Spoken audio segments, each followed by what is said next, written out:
দর্শক বন্ধুরা, যে যেখান থেকে আমাদের প্রতিবেদনটি দেখছেন সকলকে জানাই আন্তরিক শুভেচ্ছা। তো দর্শক, আপনারা জানেন যে আমরা বিভিন্ন ধরনের নার্সারি বিষয়ক ভিডিও আপনাদেরকে দিয়ে থাকি। আজকে সেরকমই একটা প্রতিবেদন দিতে যাচ্ছি। আর এ ফলটি হচ্ছে লিচু। লিচু একটি পুষ্টিকর, সুস্বাদু, আকর্ষণীয় ও লোভনীয় ফল।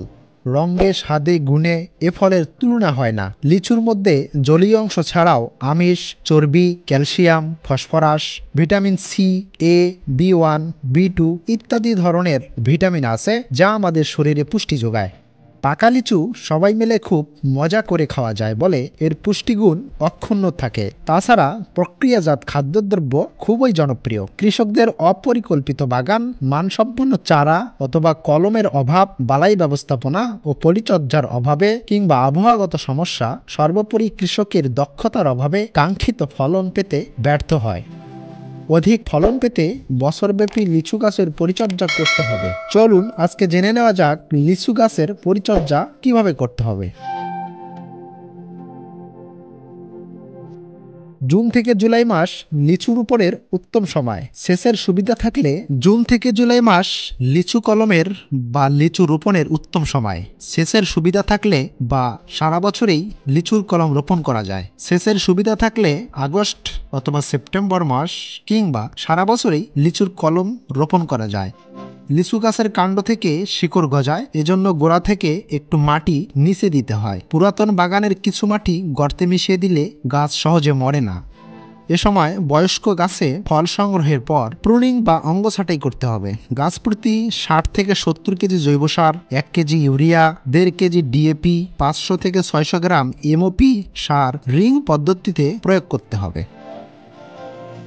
গাছে নতুন কুশি পাতা গজাবে। পাতা মোড়ানো, পোকা ও লিফ মাইনর আক্রমণ করলে সাইপারমেথ্রিন এবং মাইটস নিয়ন্ত্রণের জন্য ভ্যারাটিমেক, অমাইট, ক্যালোথেন সুনির্দিষ্ট মাত্রায় স্প্রে করতে হবে। বাগানে জলবদ্ধতা সৃষ্টি হলে নিষ্কাশন করতে হবে। কাণ্ড ছিদ্রকারী বা বাকল খেকো পোকা আক্রমণ করলে শক্ত কাঠি কিংবা স্পোক দিয়ে গর্ত পরিষ্কার করতে হবে। পেট্রোলে তুলা ভিজিয়ে গর্তে ঢুকিয়ে কাদামাটি দিয়ে গর্ত বন্ধ করতে হবে অথবা সিরিজ দিয়ে কীটনাশক গর্তে প্রবেশ করাতে হবে। এরপর হালকা চাষ দিয়ে বাগানের আগাছা পরিষ্কার করতে হবে।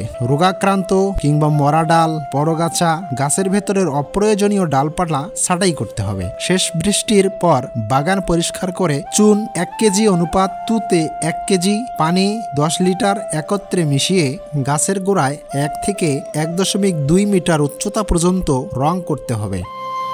মাইটসের আক্রমণ হলে আক্রান্ত অংশ ভেঙে পুড়িয়ে 1 ফুট মাটির গভীরে পুঁতে ফেলতে হবে। মাকড়নাশক ও ছত্রাকনাশক 15 দিন পর পর 2 বার স্প্রে করতে হবে। মুকুল আসার আগ পর্যন্ত সেচ প্রদান বন্ধ রাখতে হবে।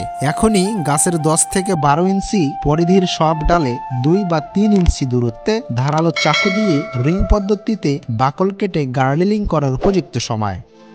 বেশি সবুজ গাছে গার্ডেলিং করায় নাইট্রোজেন ও কার্বনের মতো সমতা বজায় রাখে, বিধায় মুকুল বেশি আসে। পরাগায়নের জন্য মুকুলের 10% ফুল ফোটার পর মৌ বক্স 10 থেকে 12টি প্রতি হেক্টরে বসাতে হবে।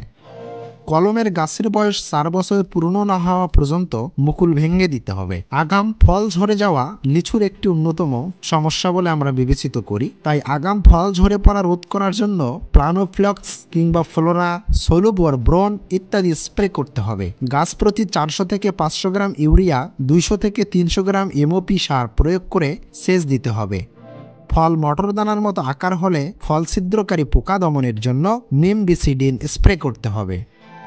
প্রচণ্ড তাপমাত্রা ও হঠাৎ বৃষ্টির জন্য ফল ফেটে যায়। সলুবর বোরন 1 গ্রাম প্রতি লিটার পানিতে মিশিয়ে 5 থেকে 7 দিন পর পর 2 বার স্প্রে করতে হবে। ফলের রং পরিবর্তন না হওয়া পর্যন্ত নিমবিসিডিন 7 দিন পর পর স্প্রে করতে হবে। বৃষ্টি না হলে পানি সেচ দিতে হবে। লিচুর গুচ্ছ ব্যাগিং করলে ফলের মান ভালো হয়। সাধারণত মে মাসের 3য় সপ্তাহে ফল পাকে। একটু ডালসহ ভোর 4টা থেকে সকাল 8টার মধ্যে লিচুর থোকা সংগ্রহ করা উত্তম।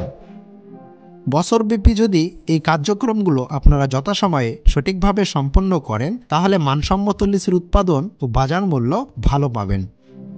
আশা করি আপনারা এভাবে যদি লিচু উৎপাদন করার জন্য উপরোক্ত কাজগুলো করে থাকেন, তাহলে আপনারা লিচুর বাম্পার ফলন পাবেন।